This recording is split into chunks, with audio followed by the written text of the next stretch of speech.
I was thinking about showing you my tractor today. From behind it looks like a pretty normal tractor. It's the rear end is from a Nuffield 460. It's a medium-sized British tractor from the 60s. It was a 4-cylinder, 60 horsepower tractor with a 5-speed transmission. And at the time it was a good and reliable tractor. Many of these were sold in Norway and many other places, especially in England, I think. And as you can see, there's not a 4-cylinder here. This is Perkins V8. I believe it's 510 cubic inches or 530 cubic inches. Almost 8.4 liter or 8.8 liter, I'm not sure. The engine is from an old Leyland tractor, and I don't know what year it was, but a friend of mine gave this engine to me because he made a trailer of that old truck. So I put some job into this tractor and fitted the V8 to the old Nuffield rear end. And the steering is orbital steering, so it's 100% oil assisted, and you have a steering cylinder there. It's a little bit big, but it does the job.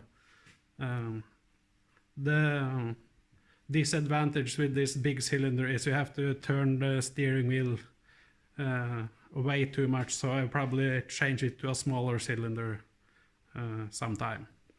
But this is an old project. I started it in 2006 when I was working at a workshop where we repaired trucks. But the employer was very nice, and I could do some of the job in the working hours, so that's not too bad.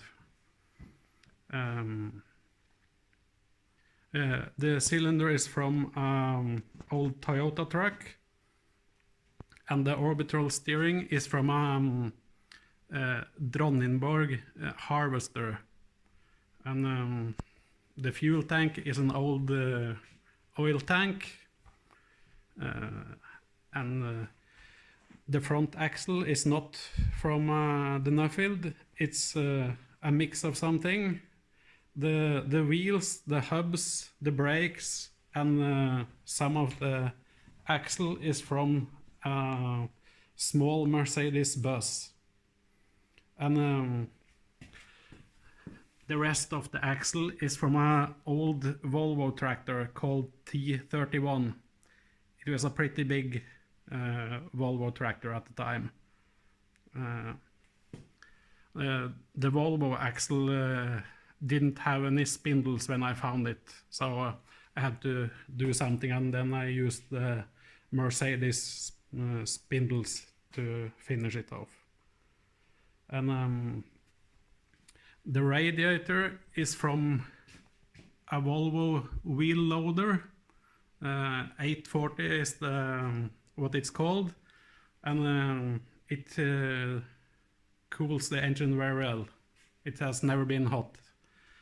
And I have this homemade V8 emblem made of some washers and some pieces of metal, and this is from curtain rod.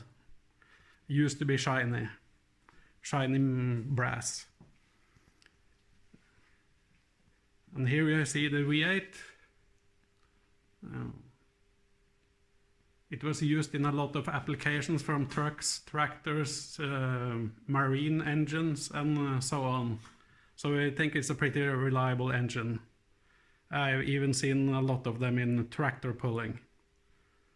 And this tractor was made just for fun at the beginning, but I've used it for on this snowblower. And I have made a big dumper trailer from a old truck I cut in half. So, and when the dumper trailer is full, it has something to pull, and it's doing a great job. It's not very hard for that engine to pull a big dumper trailer. And the snowblower is a Norwegian-made Isaksen snowblower. It's very solid, and it fits the engine very well. The truck engine was about 200 horsepower when it was in the truck. Massey Ferguson made a tractor called the 115050, who had this engine originally, but then I think it was only about 155 horsepower. So it's a lot more horsepower than this was used in the truck. And the covers I made myself, but I don't have an English wheel, so it's not perfect in any way, but it was made in a hurry because I had to use the tractor when I was doing some work on my house and things like that. People probably wonder what Råtass means. That's what I call the tractor, and it's extreme, and it's a V8. Råtass means a raw little creature or something. It's not easy to translate, but it's something like that. And as I told earlier, it's powered by Perkins, which made the engine. And if you see this sticker here, I got them made for me. I use it on everything I make. And Galtengods Mechanical Verksted means Galtengods Mechanical Workshop. And Åsa is where I live, in Norway. And this is short for Galtengods Mechanical Verksted. And that means I approve everything I make myself. And I think that's just as good as CE and TÜV approval. I have had a lot of things that are CE and TÜV approved, and it's still shit. So to me that doesn't mean a thing. So I can just approve my own things. So and if we look under it on the clutch system, this covers is easy to remove. Just remove that screw over there, and you can remove these covers, and it's completely open into the flywheel and clutch. And on the underside there's no cover. It's open, so it's easy to have access if something goes wrong here. And the levers and rods are from I think that's from an old harvester or something, and I put it together. And this is a double clutch flywheel, so I have two clutches in there to take the torque. And I had to change one of the clutch disc because of the spline was worn out, because it wasn't exactly the same as on the Nuffield shaft there. But I managed to change the hub, and I've used it for several years now, and it's no problem. And changing the clutch on this tractor is the easiest thing in the world. About 20 minutes and you change the clutch. You just remove two screws here, and this socket slide forward, and you unscrew around the flywheel and remove these brackets for the clutch assembly, and then you can just pull out the discs, the pressure plate and this shaft at the same time. And when you put it together with this shaft in it, you can center it at the same time So you don't need any special tools or anything to put it together.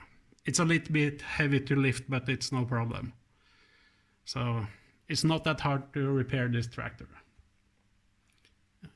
And the clutch is the only problem I had with this tractor when the hub of that clutch broke. So maybe you should try to start it up so you can hear what it sounds like. I can't let it run for a very long time in here because then I'll get sauce poison or something.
The noise from this engine is very extreme, so you have to cover your ears when you're driving it so you don't lose your hearing.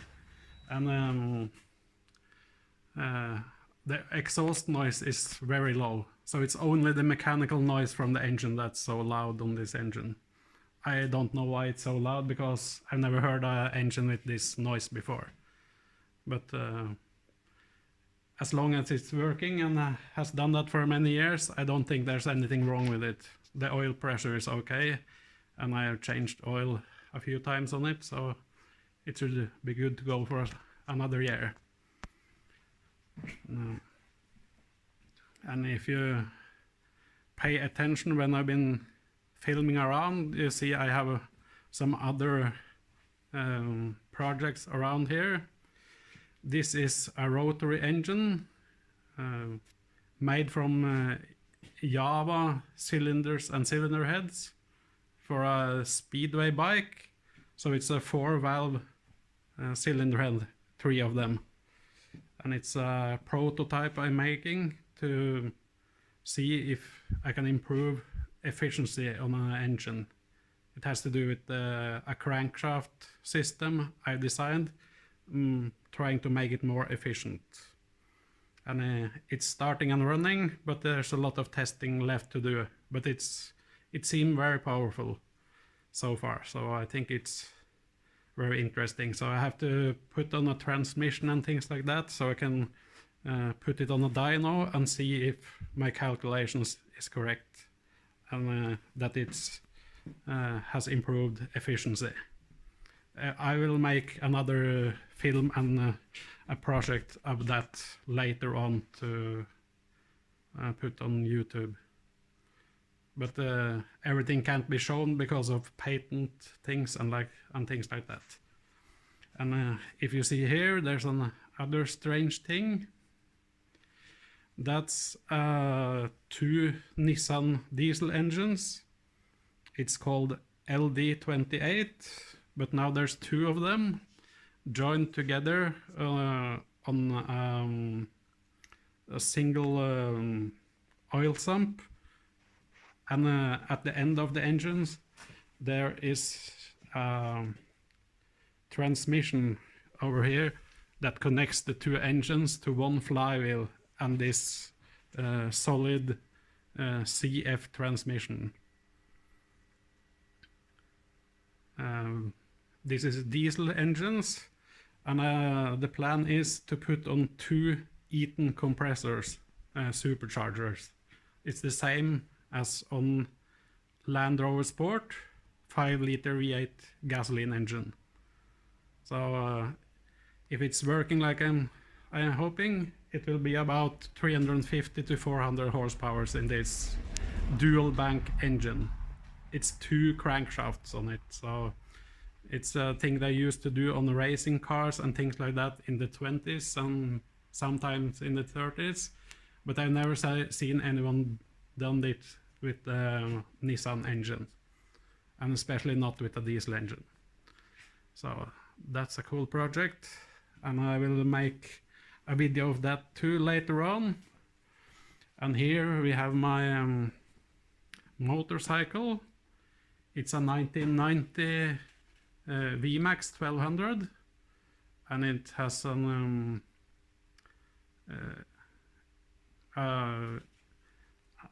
it's not the original exhaust, and they have done some small changes, so it's about 145 horsepower on the rear wheel, so it's pretty fast. So I have to hold on when I'm driving it.